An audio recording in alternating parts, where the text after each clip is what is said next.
You're welcome back. It's still the breakfast on Plus TV Africa. I am Nyamgul, and I also have Maureen here with me. But right now we have the Chief Executive Officer of One Source Supermarket in the person of Mr. Emmanuel Bribena. Welcome to the program.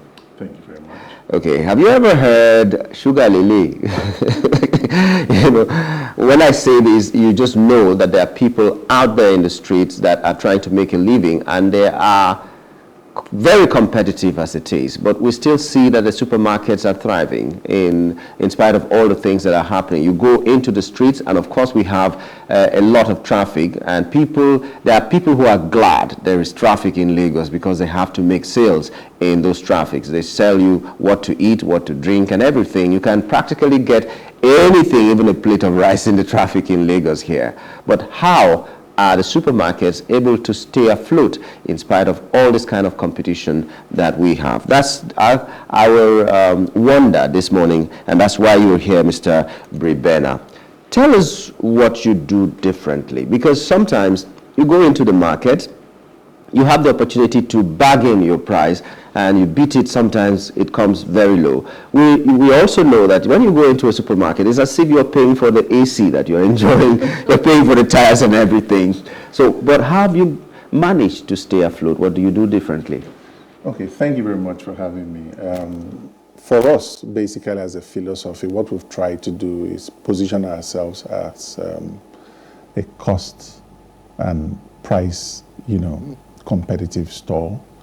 And are you talking generally about supermarkets or just One Source? Well, let us not have things coming from One Source because you are a One Source. Well, I mean, okay, I can only speak for ourselves, and fair enough, based on the fact that I understand what our own competitive strategies are. Okay. So what we try to do basically is to ensure that we source, competitively by eliminating all the middlemen that would have been on the supply chain that would impact on the pricing of the products.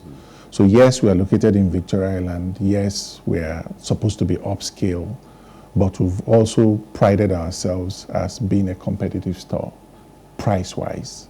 So we are affordable, even though we should have all the potencies that would have added to our cost structure. So our focus is on mass market, ensuring that we attract as many people as possible to enable us to remain competitive. That's how we've managed to stay afloat. Yeah, but what? Let me give you a funny example. Something you can get for, let's say, 100 naira outside, you get at One Source for 150, but people still come. So what we've done is to understand what the customers actually need. Everybody's looking for a place that is affordable and also convenient for their shopping. If I run you through what it requires for you to buy at that particular place you are anticipating you get it at 100 naira, it actually may cost you more. So if you drive to the open markets, you have to first park. You pay for parking. It's free parking at One Source. See where he's taking me. All right. Well, the convenience of that such supermarkets offer, and there are many of them in the country, many in Lagos, many anywhere you go, you have beautiful supermarket, well stocked. The convenience they offer is one of the attractions. However, I do know that reports have revealed that in 2021 there was a decline, in the record of supermarkets. Is that still the situation, or has there been a shift, would you say?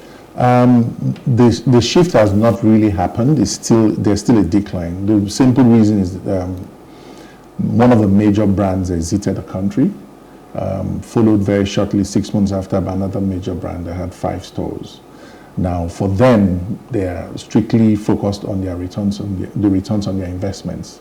They are not nationals like us who are stuck with trying to do business the Nigerian way, irrespective of the challenges that we face. So for them, they take investment decisions based on, does this work for me at this particular point in time?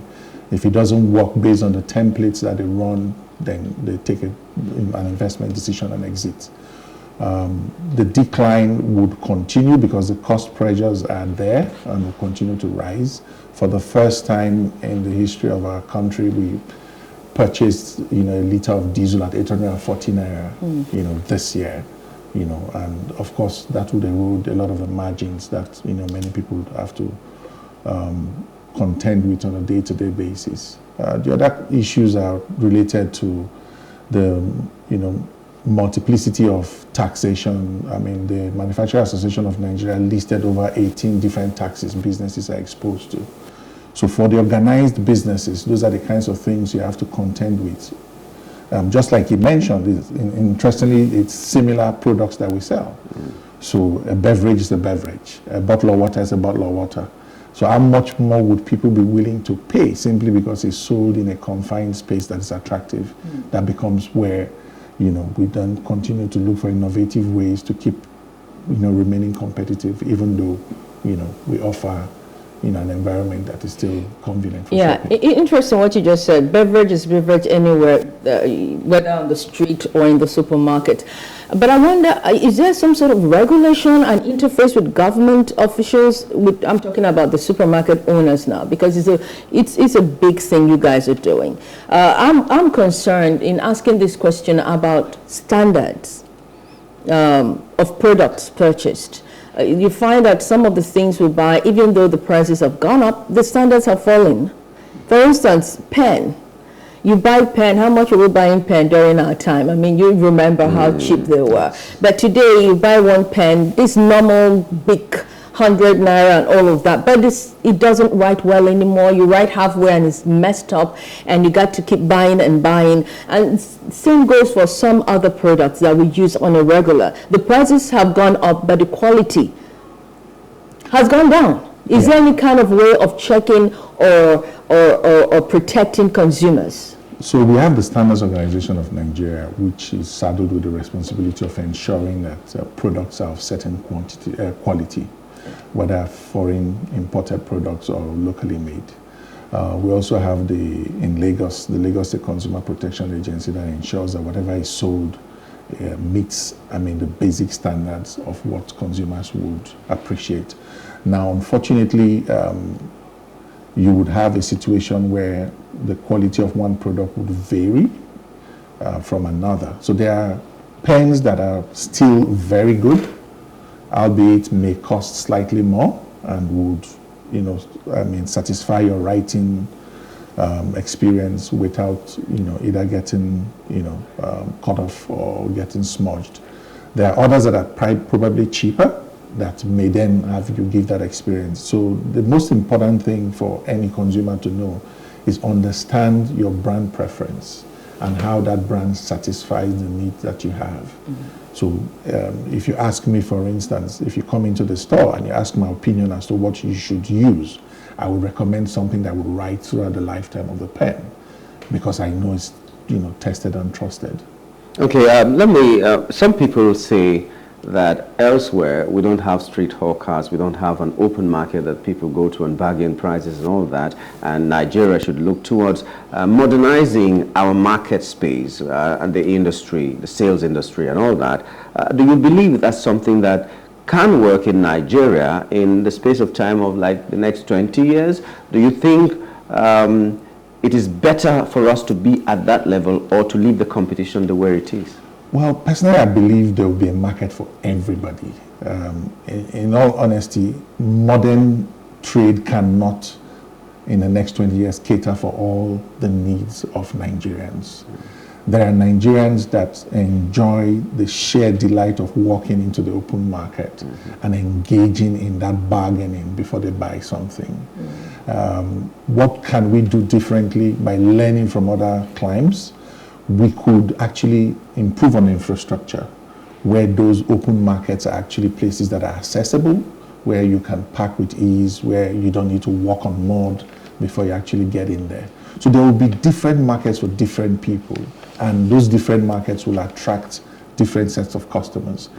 Even if we're just modern trade, that we can cater for everybody. That's the truth. There will be people that their preferences will still be the open markets. But yes, the modern trade will continue to improve. As the supply chain improves, you'll find that we're also able to deliver those goods at more affordable costs to the customers, even with the nicer environments that we present. There is this, I'm sure Maureen is coming up because the time is really up, but the next government is coming. What kind of economic climate would you prefer so that it will make trading, which will make your market and everything better? What policies do you hope that they will put in place? Personally, I think one of the biggest wins that the government, can implement is to reduce the issue of multiple taxations. We have, there are too many, at the end of the day. It's still one business that is subjected to all of those tax elements.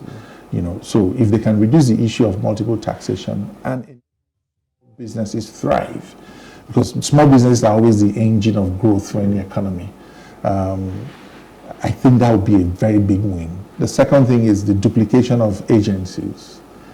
So for instance, in the retail business, you have Ministry of Health from the local government coming to do inspection, Ministry of Health from the state government, you have Ministry of Health from the federal government, all coming to inspect the same set of items. You have, so if we can have sets of, parastatals that are, given that responsibility and not the duplicity that we have today, then the cost of doing business will be reduced, and of course we can then pass on those savings to the consumers at the end of the day. Oh, thank you so much, Mr. Emmanuel Bribena, for your time. Mr. Emmanuel Bribena has joined us on this episode, being Entrepreneurial Thursday, to take a look at supermarkets thriving in a saturated sales industry. He is the CEO of One Source Mart in Lagos. This Stay With Us will come back to take you to the world of sports, find out what's happening there. Stay with us.